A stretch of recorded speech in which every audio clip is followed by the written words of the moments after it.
There we are. There we're going. We're going. Hi, everyone. Welcome again. We're going to talk all about actually a couple different things in the world of execution, in particular, and execution applied to cash, how we tighten up those things to run and grow a business better and better.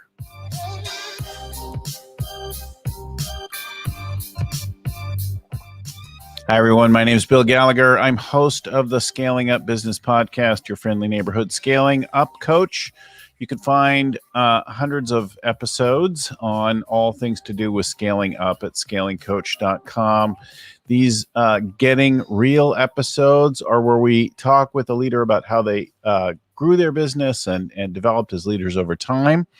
The Getting Real episodes, along with all the rest of the shows, are all at scalingcoach.com or wherever you get your podcast, iTunes, Stitcher, Spotify, SoundCloud, wherever you get your podcast content, YouTube, all of it. We got it all. Hundreds and hundreds of episodes there now. And then all the back catalogs, the links, the show notes at scalingcoach.com. So we're going to dive into our topic today with Tatiana Soldatova of Syllable. Syllable Design, and get into that in just a second. Before we do that, I want to remind everyone that our Getting Real episodes are sponsored by the Bay Area EO or Entrepreneurs Organization chapters. It's an organization, a member-led organization where members can grow and connect together as entrepreneurs to work on their business and integrating everything that matters in their lives. I've been in the organization. I first joined about 21 years ago, and I've been in with several different companies at this point. And I've been a leader nationally, locally, that kind of thing. I've gotten so much out of it. It's just an enormous value and a great place to develop as an entrepreneur. We've got 3 chapters in the Bay Area, and then we're connected with chapters on every inhabitable continent around the world. So there's over 14,000 members around the world that EO members are connected to, and really connected, you can reach out and connect to those folks. If you'd like to know more about EO or our EO Accelerator program, or any of that, just visit eonetwork.org. You can apply for membership, get more information, do whatever you want to do there. All right, so listen in now as we talk with Tatiana about her business. Yeah, thank you so much for having me on the podcast, Bill. Thanks for joining. So you're in Toronto today? I am. Yes, it's still cold and still in lockdown. I'm so sorry to hear that. It's okay. We're getting through it. So, and I've been, for the last couple sessions anyway, leading the Toronto Accelerator program sessions, and that you've been participating in and so on. So we're going to talk about that. Before we get into it a little bit, tell us a little bit about what does your business do? Tell the listeners a little bit about the business, and then we'll talk about you and all that. Yeah, so I run an interior design and architecture practice. My business partners are an architect, so we are able to have the interior design and architecture in one. So we focus on retail design, so doing rollouts for franchises or one-of-a-kind unique shops, also doing corporate design and multi-unit residential upgrades. So if you think about condo amenity spaces, lobby entrances, that's kind of what we focus on. So just not single family bathroom remodels or whatever. No, I don't do those. Snorted there. It's embarrassing. I'm in the middle of a bathroom remodel right now. So it's top of mind for me. Way bigger project than I realized. So that's cool. So retail, office, specialty retail, multi-unit, condo and apartment, that kind of thing. Yeah. And you've been doing this for how long? So I've been in business with a business partner for 8 years, but I did it part-time for 4 years, and I've been doing it for the full-time for the last 4 years. So freelancer for some years, and then moved into and started to grow the business and so on. Talk about what made you think to be an entrepreneur ever? When did you first become an entrepreneur? Were you really a practitioner in the world of design and architecture first? Talk a little bit about that. Yeah. So I immigrated from Russia when I was a kid to Canada, and ever since I was a child, I was always kind of leading of what we're doing, hang out with friends. I'd be like, hey, let's go do this, let's go do that. And as I've worked my way through work, and I mean, I lived in Niagara Falls, and the only place that you can work is hospitality. So I'd be a busser, but then I'd become like the lead busser, and I'd be the one who'd like, coordinate what the bussers were doing. So I started learning to coordinate and manage and like, 13 years old, pretty early. And as I moved my way through all the restaurants until my 20s, I've gone being like head bartender and, head hostess. I've done all of that. And once I started working at an architecture firm, I worked with many different principals, and I used to design schools and community centers. So very large projects, and you had to work with lots of stakeholders, from clients and also the consultants, the engineers you had to coordinate. And I noticed that with some principals and people that I'd work with, and it was really great, and other ones it was really awful. So I was like, something is here. Like, why is it one person's really great and the other one's awful? So I started studying, just reading books on body language or how to like lead a meeting. And I started implementing it. And I started noticing that things were working. And I always wanted to, when I was in design school, I wanted to have my own practice, but I wanted to have a practice that was different, because a lot of the times in architecture and design, it's a career that's existed for a very long time. It's not something new, right? Like tech.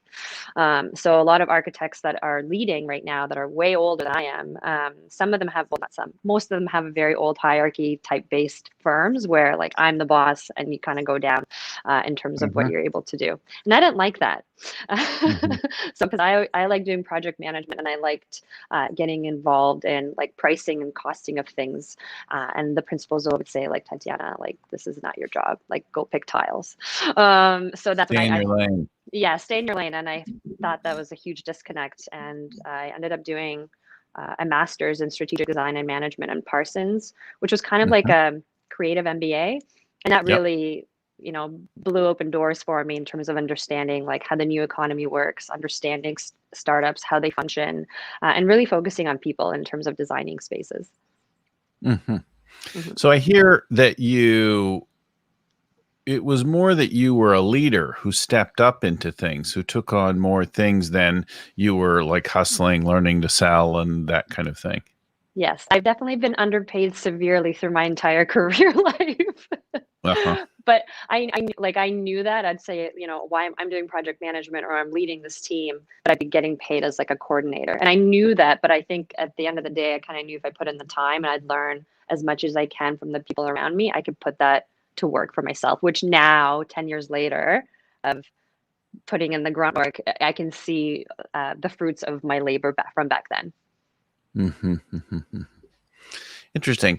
And so what has been your lucky break? Where did you get lucky, or the biggest things? I'm sure you have many moments that could be considered lucky, but what's been the biggest thing that's propelled your business thus far? Honestly, I think kind of two. I mean, we have one client that we've had lots of projects with that has been very steady and helpful during the pandemic, because our office and our retail space is completely kind of eviscerated within a month. So the multi-unit residential kept us going. So that's been super helpful. But I think one of the things that I'm really proud of is we are doing a 55,000 square foot office where we got to hire an anthropologist to do research with the client and also see their existing space, how they're using it, and the research drive the design. So that one's like one of our biggest projects. We actually partnered with another design firm to do our production of our drawings because we only had 10 people and we couldn't take that on. And that project is almost being wrapped up, and it's so unique in terms of, and so forward thinking of what the corporate design is right now. So I'm really excited to get that finished. Cool. Yeah. And so if that's where you got lucky in some things, what do you feel like has been your biggest challenge? Where have you struggled? Yeah, I think the biggest challenge would have to be cash flow, and also undervaluing yourself, right? So, I mean, I've been doing this for 12 years, and mainly because a lot of design owners, practitioners are much older than I am, right? And I usually sit in a room and I could be their kid. So that's who I'm dealing with. But I'm leading a firm. So it's just always kind of hilarious being in those situations. But the challenge is, having that view of, hey, I don't know what I'm doing. I shouldn't be charging so much. I'm a new firm. I shouldn't be charging so much. And we've definitely realized over the years that we can't think like that, because our product, our delivery of design is the same or better than firms that have been around for 30, 40 years. Mhm. And that's based on just the clients that we also grew from doing little startup mom and pop shops to now working with like really large clients. And that work kind of speaks for itself. So that was a hard challenge of swallowing the pill of, hey, I'm not charging enough. And also trying to close down the sales cycle from the initial touch point to actually getting paid that first time. And where do you think it breaks down in there for you? Is there a particular place where you couldn't do it or hadn't given it away, or what's the specific aspect of the sales cycle there that? So typically the way that a lot of firms do it is in a traditional sense. So architecture, I find, is very archaic in how we operate. So the way that it works is, you take a deposit at the beginning and then you bill when you reach certain points.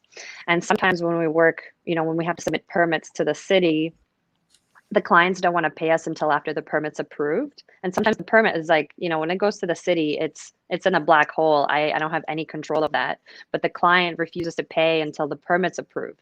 And sometimes that permit can sit there for a month, 2 months, 3 months, 4 months, right? Depending on where it is in queue. So that was a really challenging part, to really communicate to clients like, hey, we submit for permit, that's when you have to pay us. Our work here is done. And like really communicating that clearly. Which has On been helpful. submission rather than later, Yeah. so that Yeah. you're Or we okay. don't, exactly. Or we Yeah. just don't submit it. Yeah.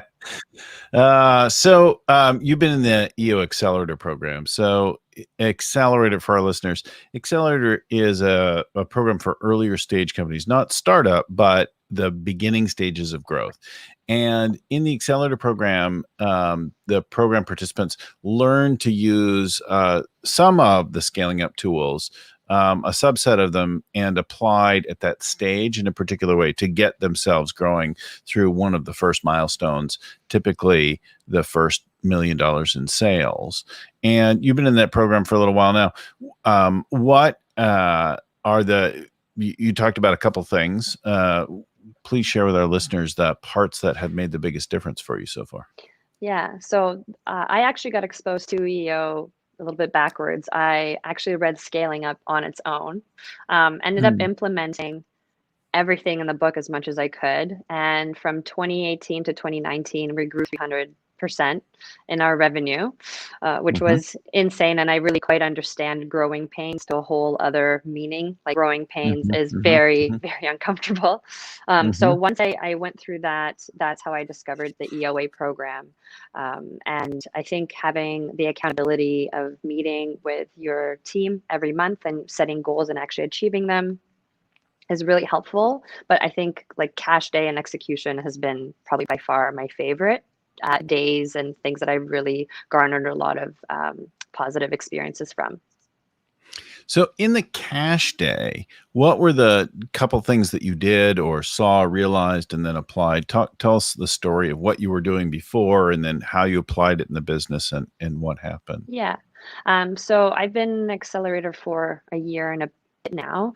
I just started doing my second round of learning days, and the first learning day was cash day, which I remember I was like struggling when I went there, and we calculated our EBITDA and understanding how much my hourly wage was, and I was doing. I mean, I'm very organized and like kind of being really nitty gritty, but also can do like high level strategy work. So I calculated like, why am I cleaning the office? My time is worth, $500 an hour. Why am I doing this work? So that really made me look very differently at the business in terms of what I was doing and taking on and kind of hoarding, because I had that control freak attitude towards running this business. So that really changed my approach in releasing those smaller tasks to other people to help me out. And then the execution was just really understanding the systems process, because when you grow quickly, when you're a 1 to 5 person company, which I was when I joined the EOA program, and you go to 10, like your systems completely break. So everything Mhm. that you were doing before just does not work. People want to have proper naming. They want to have all the folders organized. They want to have checklists. And that's what we worked on a lot. Like it took us probably 4 months to have a very clean and organized back end of the business, which has really helped us streamline all the clients that we take on now. Mhm. So just cleaning up that whole thing, but then you also talked about the pricing a little bit as being a thing that earlier on. And Mhm. how did you change your pricing? Was it simply by saying when you're getting paid, or did you raise the rates, or?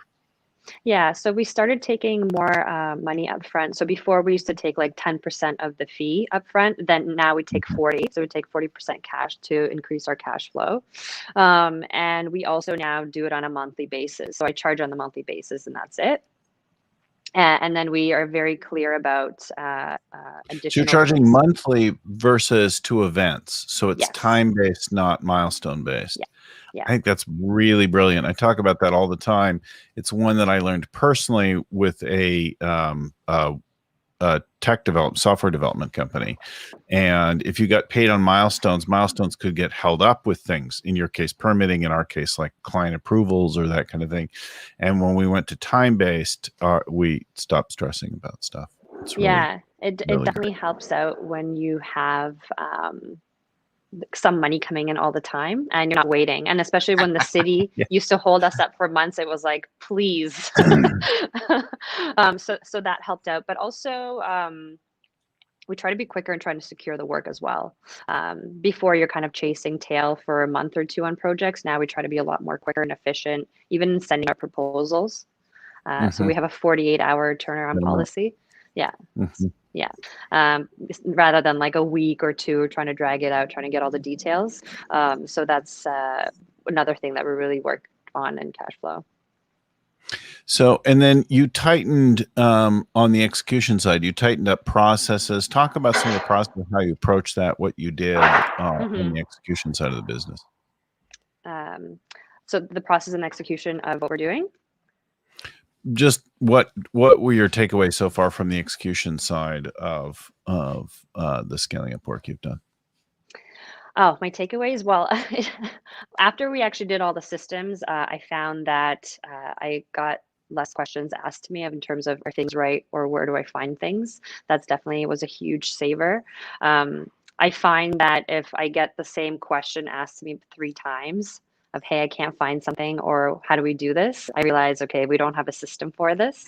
Mhm. Because I think every business is a system, and that's one really hard thing. I think a pill to swallow as a business owner, realizing that you're not unique at Mhm. all.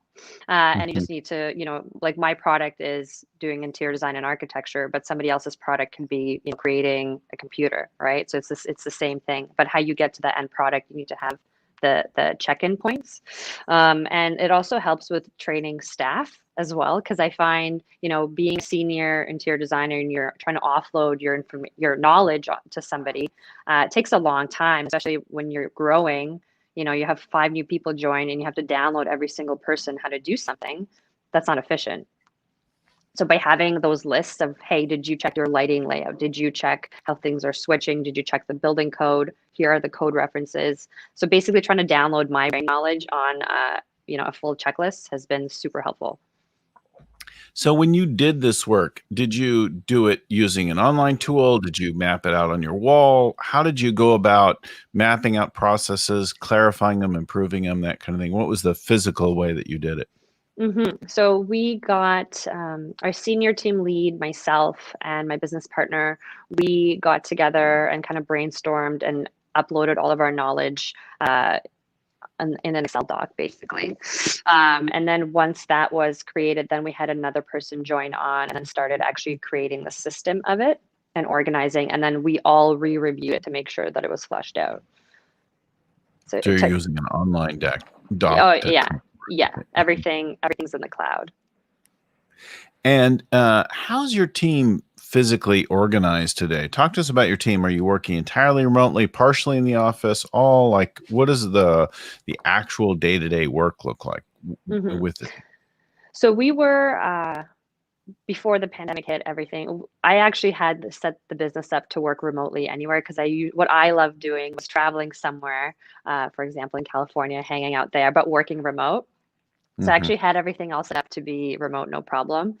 And once, everything kind of locked down, it is difficult, especially for interior design and architecture. We have samples, actual real samples that we have to look at. And you can't pick tile samples or carpet samples from like an online catalog. It's brutal. That doesn't match, Mm-hmm. depending on your color rendition of your computer. So everyone right now is working remote. I do come into the office because I live 2 seconds away from it, and pay rent. So I'm going to come in here.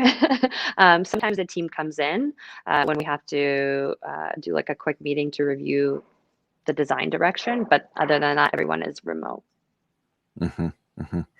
And excuse me, are they all in Canada, Toronto area? Are they all over the world? So our home base is in Toronto, but we actually had one of our team members move to British Columbia, and to Vancouver, which is really helpful because we do have projects out there. So he's kind of our main person on the ground there, Mm-hmm. which has been helpful. What are you grateful for in growing your team, in growing the business so far? What do you feel like fortunate to have had? What's made a hmm difference? We actually say what we're grateful for every day in our scrum calls at 10 a.m. Everyone on the team has to say something they're grateful for. Mm-hmm. What I'm grateful for is having a team that are all A players. I don't have any people on the team that I'm like, oh, I wish you were a little better. Like I feel like we have a very strong team, and that was really important. And I think for everyone who's a business owner, they're able to kind of look at their team during the pandemic and be like, hey, are you carrying your weight? Mm-hmm. So we have a good team, and I'm thankful that I can delegate work and it gets done and I don't have to micromanage it. But that's Mm-hmm. also with the tools that we use, such as Asana. We use that for all of our project management, which is great because everything's so transparent. You know what everyone's doing. But yeah, I'm really grateful for having a team that I can rely on because doing everything yourself. I was doing that for a long time, and the panic attacks were not worth it. Yeah. There is stress when you're all alone on working on things. So if that's what you're grateful for, then what is it that you could brag about? Tell us give us some bragging. Do some bragging now about your business. What have you Sure. done? What have you built here? Sure. It's so funny. It's like so against humanity to go bragging because we're told it's bad as we're growing up. Some of the things that I'm really proud of is, I guess, in the last 4 years when I started doing this full time, my first corporate project was, $125,000 in construction and furniture fees, and then 4 years later, it's 10 million. So that's pretty crazy. Mhm. We also have won 2 awards last year, which was pretty crazy, as well, just because we're so new on the streets of the Toronto design teams. So yeah, I think those are kind of the things I'm really proud of. And we also got published in design magazines, which has always been like a dream of mine to do that. So published and awards, and then from pocket change to $10 million in a matter of years. That's pretty good. That's Yeah, well bragged. yeah. And all thanks to having the systems, right? Yeah. Nice. hmm So what's your superpower? What are you actually good at? Yeah, so one thing that I'm really good at is I love people, and I Mhm. love problem solving and cracking those really hard issues. So working with lots of stakeholders, when you're working with clients, there's the main clients that you're working with, then there's like the sub CEO, C-suite people that you're working with. There's also the consultants, the engineers, and also there's the internal team. So I love kind of bringing people together and resolving issues and finding a path forward of what needs to be done to execute the project. Mhm. And if that's what you're good at, then what is it that you suck at? Oh, What's a quirk or a bad habit or something that you shouldn't be doing? Like, Bill, you're not supposed to ask that. One This thing, show is called Getting Real. Let me just yeah. remind you. Um, I think for me, I do things last minute, and I've Uh-huh. had this my entire life. Like, it's just been the bane of my existence. I get things done, but I always wait, like procrastinate to the very last minute, and then that Uh-huh. way, I can do this task in like 10 minutes, but I'll avoid it for like 2 weeks. Uh-huh. That always gets me. Uh-huh. So Yeah. that's your Achilles heel. And do you do anything to try to manage that? Have you set up any structures or tried things that haven't worked or? I do. I live by my calendar, so I even end up blocking time in my calendar when I need to do something. So now at least I don't do things last minute. I'll do it like the day before, so it's completed. And I found that that has also helped with like having full-on panic attacks. And I keep saying panic attacks because I literally lived with them for like 5, 6 years. And I'd go to my Mhm, doctor and say, "Hey, I'm having chest pains," and she'd just be mhm, like, "Take some Tylenol." And I was like, I don't think that's a solution. mhm. So I've been doing a lot of mindfulness and just meditation, trying to get calm and be a good leader, and also be good to my own self and my own body to be able to lead. Really well done. Yeah. We've recommended programs and things to our leaders dealing with stress in different ways. And some people just really try to tough it out. But then as they scale up and level up, they find themselves getting into territory that they can't manage. One of the ones I found most useful, you referenced there, at least the work of it, but is mindfulness based stress reduction. So there are programs, you can look for them in your area. Sometimes called MBSR, mindfulness based stress reduction, where you learn a whole range of things like this that you apply ongoing to manage your own well-being, to put on your own oxygen mask first, and be able then to lead your team, your business, and so on. So you don't, because we do feel it strongly, right? When it's your business, when it's Yeah. not just a paycheck. I actually just did an MBSR program for 3 months, and I just finished it in March. And it's been, Nice. yeah, it wasn't easy. I Mhm. think a lot of the times in our society we're taught to self-soothe externally, and that could be numbing with Netflix, alcohol, whatever it is, and not actually focusing on, hey, how are you Bad feeling? habits. Yeah, exactly. And it's Mhm. avoidance, right? I was really good at avoiding things by always being out. I'd just be event after event after event, and fall asleep when you come home, right? Just exhausted, but never actually stop and reflect. So the MBSR program, I did mine. uh, I mean, in Canada, we had like subsidized healthcare, so I just had to get a note from my doctor, and then it was for free, which was great. And I did that, and I was able to fully sit with my body and really feel like, how does it feel to be stressed out? How does it feel to be angry or Mm. sad?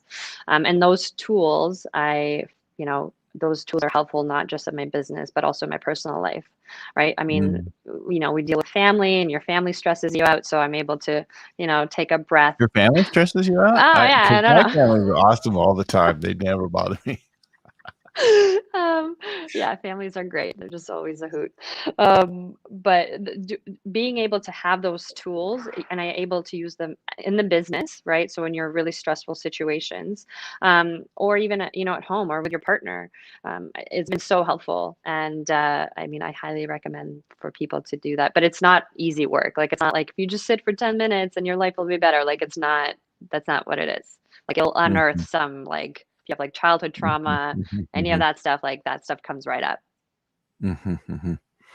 Uh, you know, it does seem, I think one of the things that we hear there and in other places is that pain is inevitable, but suffering is optional.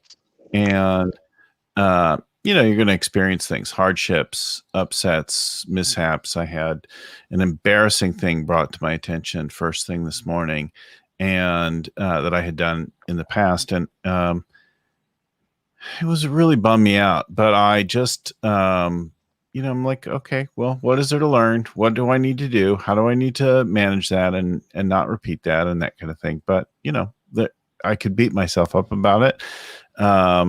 or I could notice the feeling and then kind of move through it to something more practical. Yeah. I think actually pausing and reflecting of like what thoughts go through your mind when you're experiencing shame, guilt, anger, whatever that is. It's really interesting to actually pause and be like, what is this thought? Because a lot of the times the emotion you feel, it only lasts 90 seconds, but then your thoughts take over. And when your thoughts take over, that's when you start going into that like hamster wheel of like, I'm an awful person. What did I do? I'm a failure. I suck. And you get into this really crappy roller coaster. The cool thing about the mindfulness is that you're able to stop. And I actually tell myself like thoughts are not facts, because they're not. So it's like thoughts are not facts. And actually pause that thought and be like, okay, I'm just feeling like my chest is really tight. I feel really hot. And then actually go in your body rather than going into your head. It stops. And that's how you're able to be present rather than going to the past issues. Well said. Mm-hmm. So, what's your biggest long-term goal? What are you working on in the longest term sense with your business? So I would love to kind of build this out to be, I want Syllable to be a leader in the design world and really push the boundaries of what design is, and really trying to change the public's eye view of what interior design is as well. Because I think a lot of the times people think that interior design is just like, oh, you pick things, you make things look pretty. But that's not what we do at all. Like I have to know building code and sprinklers location and fire code and how walls are built, work with structural engineers and mechanical and review their drawings and coordinate everything. So I think, so that's one of the things that I do. And I'm part of the, I'm on the board for ARITO, which is the Association of Interior Designers in Ontario, trying to drive change there. But with Syllable, my business partner wants to actually be a developer. So actually buy our own site and do a brand new building typology that really helps the community. So having a lot of green space and designing a healthy building. So that's what we want to do. So designing your own developed healthy building is your big long-term goal. Yeah. I got it. And then what do you think for you personally as the leader is the challenge in doing something like that? What do you need support in? Where are you going to need new tools, approaches, coaching, things like that? I think doing anything, especially new, and as a business owner, there's nobody pushing you, right? It's not like you go to work and my job is done, I get paid and I leave. A lot of what being an entrepreneur is, it's a bit of a mental game, right? So it's kind of going back to the whole thing of when we were severely underpricing our projects. Part of that is, me being an immigrant, and I had this like really bad relationship with money that I'd push it away. I thought, I'm like, if I just live paycheck to paycheck, like things are going to be good because that's what I grew up in as a kid. So having and growing beyond that is where you evolve. So I think doing something really big I'm going to eventually hit another plateau where I'm going to have to, coach myself through and get mentors around me that can really make me dream big and move beyond the obstacles that you self-create, right? Yeah. And what's a breakthrough that you need like now? Like this quarter, you need a breakthrough or some shift in. What's an urgent matter that you would like to shift? Oh, well, I don't know if I want to shift. I just want a really big project right now so we can kind of like sustainably float through the year. With all the lockdown announcements that we get, our government is doing an announcement basically every week. And I think that fear mongering makes it really uncomfortable for people to sign leases or to kind of move ahead on projects. Yeah, So it's been, so it's been a little bit painful because we get these great leads and then you pause and hold. So I'm just waiting to get like a nice, good project so we can safely move through the year. Move through which I'm working on. Well, sales breakthrough. We need to land one. Yeah. I have leads. I just don't have it secured. Yeah. So some reminders for our listeners. that the Getting Real shows are sponsored by the Bay Area Entrepreneurs Organizations, also known as EO. It's a member-led organization that I've been in for over 21 years now, and I get so much out of it, and connected to people, Toronto and really all over the world. It's the kind of place that you can really grow and develop as a leader of the business, learn the business approaches, learn the leadership things, have some fun in the process, share and develop with each other over time.